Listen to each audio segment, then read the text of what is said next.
Se ninguém... Eu queria começar, então, eu queria fazer uma pergunta geral para vocês todos. Né? Alguns de vocês comentaram durante a apresentação, outros não, né?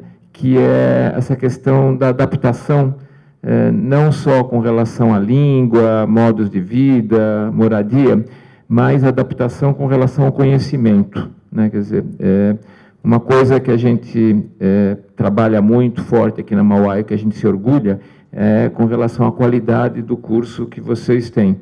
Então, eu queria saber um pouco, um depoimento de vocês com relação a esse sentimento, né, do que vocês aprendem aqui, se está muito longe, né, enfim, ou não, como é que é? Certo.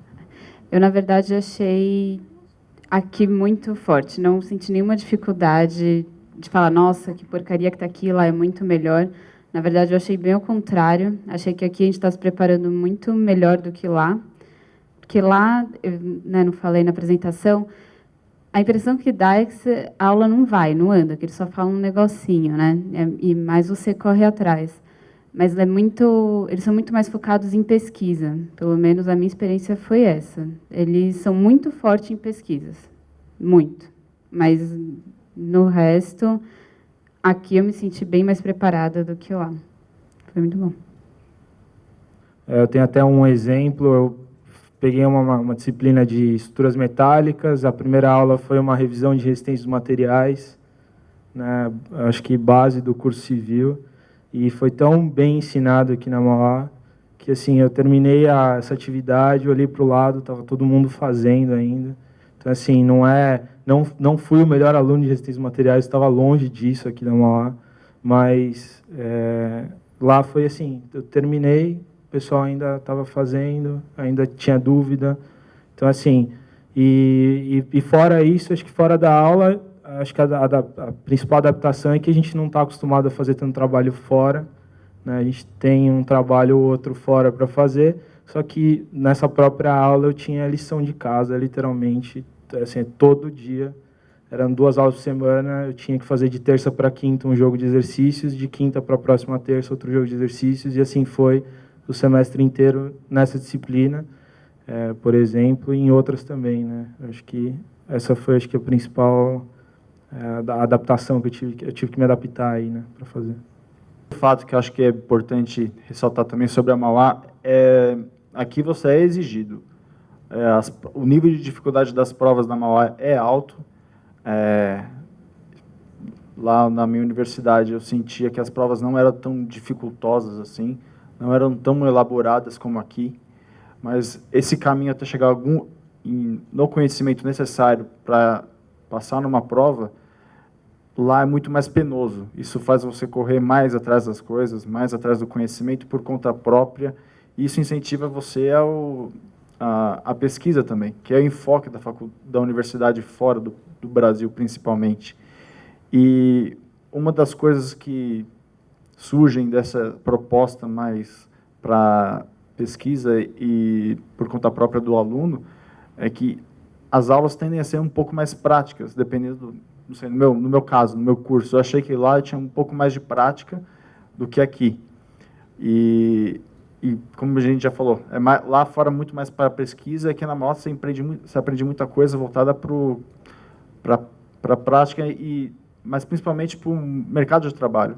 É legal que a Mauá dá uma visão de mercado de trabalho muito forte, muito legal aqui, porque, querendo ou não, a gente é engenheiro, tudo bem, mas quanto engenheiro tem trabalhando em área corporativa também? É comum você ver engenheiro da Mauá sendo CEO de empresas. Então, é bom que a Mauá dá a opção para a gente, né? E o nível de exigência da Mauá não deixa a desejar em nada. É até muito bom, muito forte. E depende, no meu caso, eu preciso de que alguém me exija alguma coisa, não sei, eu preciso de senso de responsabilidade. Dependendo da pessoa, se não tiver isso, se perde na hora do estudo. Eu aprendi a me cobrar sozinho, não precisar de alguma prova. Também achava as provas mais fáceis lá, mas quando falava com os outros brasileiros, era só eu que estava achando. Eles achavam que lá estava cobrando muito. Então, acho que, de repente, é um diferencial mesmo do aluno Mauá para os outros. Muita diferença, porque eu tinha muito amigo meu que era de federal. E a grande maioria não tinha a infraestrutura que a nossa faculdade tem. Eu tinha laboratório, tinha computador, tudo. Eles falavam que nas faculdades deles não tinha isso. Inclusive, no final, a gente preencheu um relatório do CNPq pedindo para comparar a nossa faculdade daqui com a de lá. Eu achei a minha faculdade era muito parecida, tanto... Bom, o campus era menor, não tem tudo isso, mas por questão, acho que, de tempo, né, porque lá é muito frio. Mas a distribuição era muito parecida, eu não senti quase diferença nenhuma. E eu acho que a gente está muito desacostumado. A gente é muito acostumado com prova, tá sempre trabalho, tudo. Lá era só trabalho e tinha trabalho individual. Eu aprendi a fazer, acho que meu TCC eu tô ótima, porque eu aprendi a pesquisar sozinha, como nunca tinha feito antes. Que no meu caso é a Coreia, por ser ocidental, e eles estudarem muito, não tem como comparar. O pessoal estuda 14 horas por dia, a gente não estuda nem isso. O pessoal tem integral derivada em limite no segundo e terceiro ano do colegial. Eu tive integral derivada no primeiro e segundo da Mauá, então não tem como comparar. Mas o que eu achei, a grande diferença assim, que a Mauá me ajudou foi a base que ela me deu. Porque a base foi tão forte que a Mauá me deu que lá, tipo, tudo bem, é mais difícil, mas se tem a base legal, você consegue meio que acompanhar as matérias e tudo. Isso que a grande diferença que me ajudou muito lá fora também. Saber, além das exigências normais que tem que ter para mandar os documentos, como currículo, essas coisas, o que mais é necessário para ir fazer Ciências Sem Fronteiras lá na Alemanha? Para a Alemanha, em geral, eu tive que fazer tradução juramentada de alguns documentos aqui da Mauá, mas que, no mais, como eles têm o sistema quebrado, então são 3 anos de bacharel e 2 anos de mestrado, a gente, com 5 anos aqui, a gente tem uma carga curricular muito grande. Então, eu, no 4º ano, eu cursava as matérias do mestrado deles, tranquilo, porque eram as matérias que eu estava mais ou menos estudando aqui no 4º, 5º ano. Está mais quanto aos básicos do que o CNPq exige de você para estar lá. Então, para a Alemanha, você tem que ter o ONDAF, que é o exame de proficiência deles, e eu acho que você tem que ter pelo menos o B1 ou o A2, que são os níveis o básico avançado ou avançado básico. E acho que, no mais, só você mostrar a sua carga curricular do que você fez aqui. Você está no 1º, 2º, 3º ano, depende tudo do que você vai querer lá. Então, se você quer fazer um estágio, você tem que ter tantas matérias que terem que ser feitas. Ou você quer pegar uma matéria que seja de um curso de um 4º ano, de um 5º ano, você tem que ter feito as matérias do 1º, 2º, 3º. Mas é tudo muita coisa que você tem que mandar para eles tudo que você fez, e aí eles vão avaliar lá se você pode ou não ir. Mas eu acho que a primeira coisa é passar as exigências do CNPq. Como agora eles têm um relacionamento muito forte do CNPq com as universidades, praticamente... Pela Alemanha agora está pelo DAAD, né? Então você entra no portal do DAAD e lá ele vai te mostrar as oportunidades e as vagas que tem, então todas as universidades e o que cada curso tem, tantas vagas para mecânica, tantas vagas para química, e aí você aplica para uma dessas vagas e aí eles vão te julgar se você está preparado ou não. Mas eu acho que primeiro é passar as exigências do CNPq, cara. Nem pensa muito assim no que a universidade de lá vai te pedir. É muito mais documento traduzido E queria saber, na verdade, uma pergunta geral, não é só sobre o Reino Unido. Eu queria saber se vocês têm alguma recomendação, alguma dica do que o que eu ou quem está indo agora pode fazer assim que pisar lá, ou a partir de agora mesmo, antes de chegar lá. Fala com o seu coordenador de curso, entender o teu curso, saber quais são as disciplinas disponíveis, o que você pode assistir de aula, para que você vai conhecer o que a universidade te oferece, como o pessoal disse aqui, buscar um conhecimento que a Mauá não dá na grade curricular atual, e buscar algum programa de estágio, de iniciação científica, logo quando você chega, porque é uma das coisas que eu acho que não tive uma oportunidade dessa, por exemplo, de saber a experiência do pessoal que já foi, porque eu fui um dos primeiros editais. Se eu tivesse buscado isso desde o primeiro momento, eu teria feito alguma iniciação científica em visão por computador, que é um assunto que me interessou muito lá, e, enfim, por algumas questões eu não consegui fazer essa iniciação científica no segundo semestre. Então, acho que a primeira coisa que você tem que fazer é falar com o teu coordenador e trocar muita mensagem com o teu coordenador aqui no Brasil também. você ficar bem alinhado com isso, porque acho que aí você vai aproveitar muito mais, academicamente falando, o teu período lá fora. Então, acho que o primeiro passo tem que fazer esse. É realmente esquecer tudo que você tem aqui, abrir a sua mente para o que você pode aprender lá e realmente pesquisar muito, porque dentro dessas universidades acontecem muita coisa. São universidades de 30 mil alunos, que existem assim, grupos de estudo que você não imagina, e às vezes você está um tempo ocioso, que você fala, putz, podia estar fazendo alguma coisa, estou aqui em casa, e realmente você não faz porque você não sabe.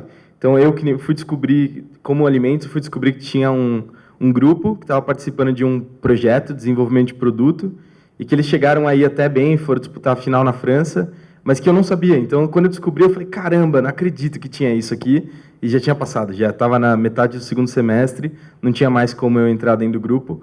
Mas se você pesquisa muito antes, você consegue estar mais preparado e perder menos oportunidades. O que eu falaria para você é tentar conhecer as pessoas que vão com você, porque provavelmente tem algum grupo no Facebook dedicado às pessoas que foram, porque quando você chega lá, você fala, nossa, agora cheguei, você, meu Deus, cadê minha família? Você só sente quando você chegou, quando você está lá mesmo. E acho que se você conhecer as pessoas antes, por mais que sejam, claro, são os brasileiros, como eu não lembro quem tinha falado, eles vão ser a sua família lá, eles vão ser o mais próximo da sua família lá. Então, pelo menos conversar, ver o que eles querem, ver os interesses, porque chegando lá, pelo menos, né, com o meu, eu não sabia de muita coisa, eu só soube quando cheguei lá. Se você conseguir conversar com o seu coordenador, saber o que tem, talvez você já pode conversar com seus amigos, pessoas que vão, para se sentir o menos perdido possível quando você chegar. Porque eu acho que, apesar de tudo isso, você ainda vai se sentir perdido, mas isso passa. Primeiro mês, eu acho que só é tão legal porque você não sabe de nada, por enquanto. Pelo menos não tinha acesso às matérias disponíveis antes, mas eu acho que agora você consegue ver. Então, é legal você dar uma olhada e pensar bem para não, na hora, pegar qualquer coisa e não ser legal.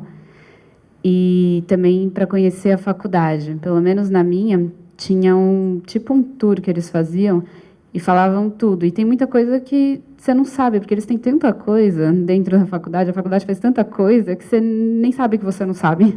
Então, se você chegar lá e for conversar com alguém, perguntar se alguém pode te mostrar tudo. Por exemplo, a biblioteca deles era enorme, era um prédio de 2 andares. E, nossa, tinha várias coisas. Tinha um lugar que você podia estudar, que era quieto, que ninguém pode nem respirar. Tem outro lugar que é quieto e que as pessoas podem respirar. Tem outro que é para grupo, tem umas salas que é só para grupo, tem umas salas que é só para individual, e tem umas salas que você reserva com lousa e tudo para você estudar. Então, assim, coisas que você nem imagina, né? E aí, você ir atrás disso é legal, e você já fica conhecendo e acaba conhecendo muita gente, né? Nessas que podem te ajudar. Que conheça também os brasileiros de lá, porque principalmente na Coreia teve um grupo de brasileiros mestrados e doutorado, que eles criaram um grupo chamado Cobra, COD, Coreia e Brad Brasil, e eles são gerentes da Samsung, LG, Hyundai, então eles conhecem todos os caminhos, eles já estão mais do que 5 anos lá na Coreia, então eles sabem que matéria que você precisa fazer e como que você pode ingressar numa empresa qualquer. Então, tenta conhecer as pessoas certas brasileiras, que eu acho que eles vão te ajudar muito também. Não façam que nem eu, façam que nem eles, porque eu cheguei lá, não conhecia ninguém, não conhecia ninguém que estava indo, né? Fui conhecer os brasileiros do programa lá e foi super difícil, assim. Então, eu acho que essa ideia do Facebook é legal.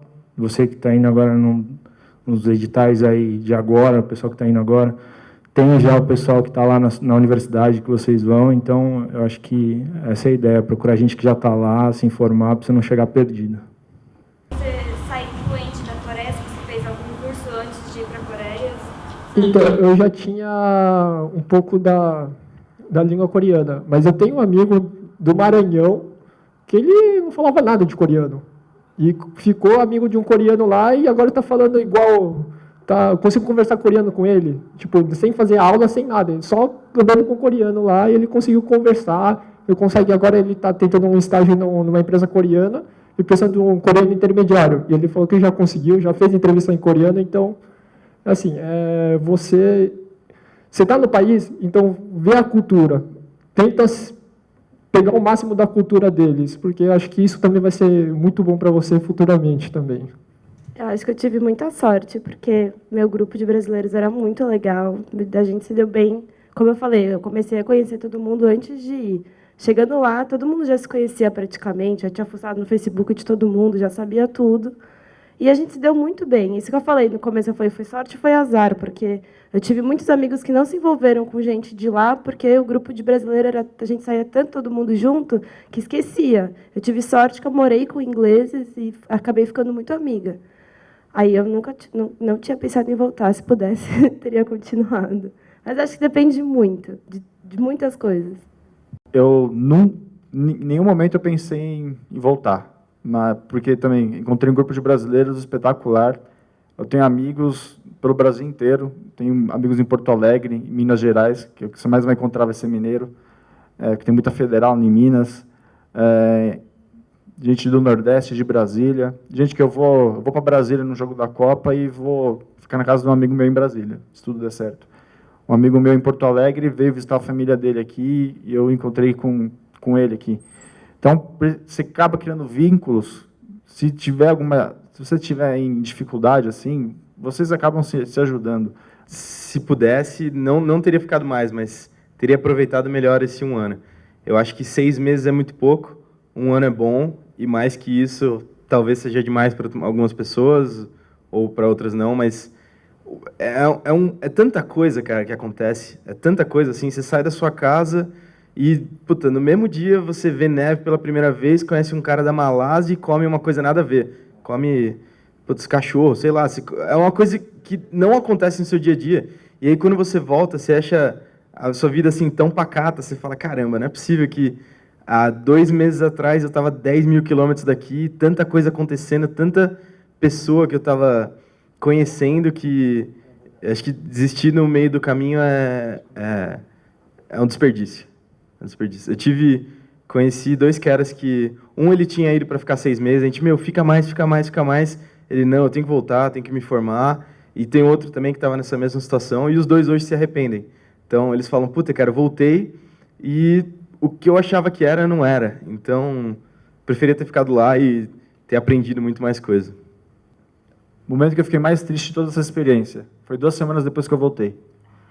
Porque eu estava acostumado a conversar tudo, tinha um grupo de amigos muito grande, a gente era muito unido.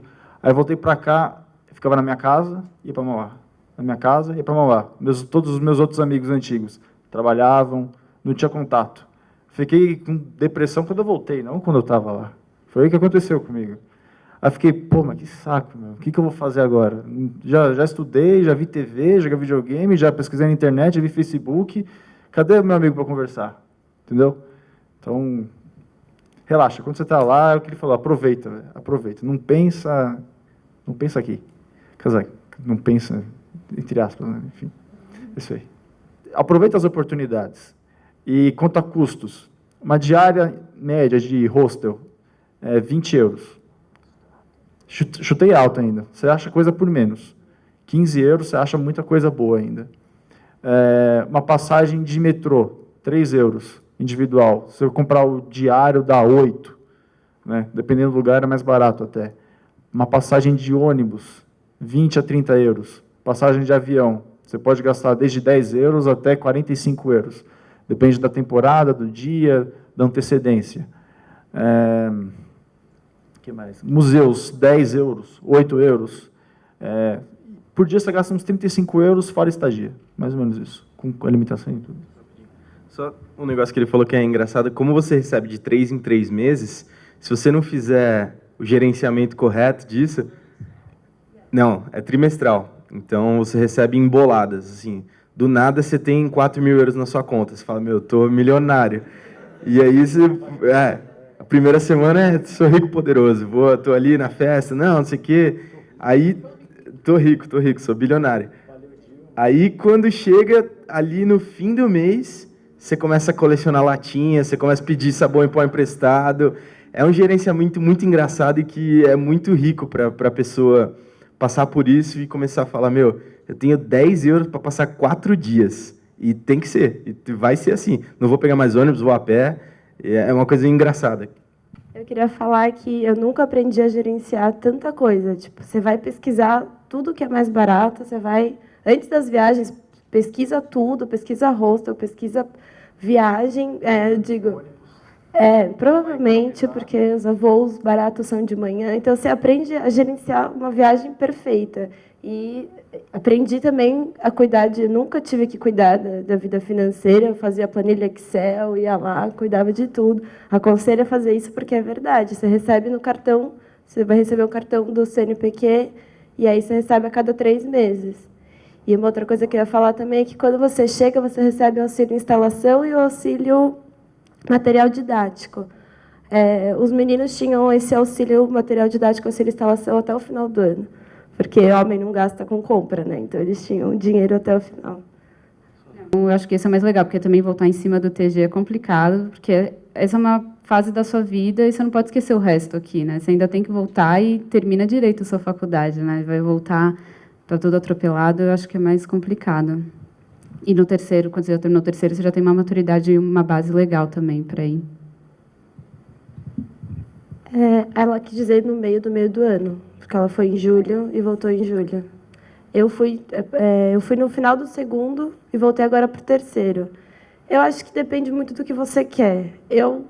Por um lado, foi bom, porque eu aprendi muita coisa, coisas que eu não tinha aprendido aqui ainda. Mas, por outro, também foi ruim, porque todos meus colegas de lá já tinham feito aquilo e eles acabavam me ajudando. Eu acho que perfeito mesmo aí do terceiro para o quarto, porque depende do curso que você faz também. Por exemplo, eu faço mecânica, o terceiro ano de mecânica é o pior, digo, mais difícil. Eu acho que eu estou sentindo dificuldade de voltar, estudar, tudo, dependendo do que você faz. Mas não foi também tão ruim, porque eu não tive que me preocupar com o trabalho, TG, nossa, está longe, sabe? Depende muito do que você quer e da área que você está também. Está mais preparado e mais, talvez com a cabeça melhor para ir, para absorver o que você tem que absorver, para esquecer o que você tem que esquecer. E outro, o fator do que você quer fazer lá. Então, qual que é o seu curto? Não sei.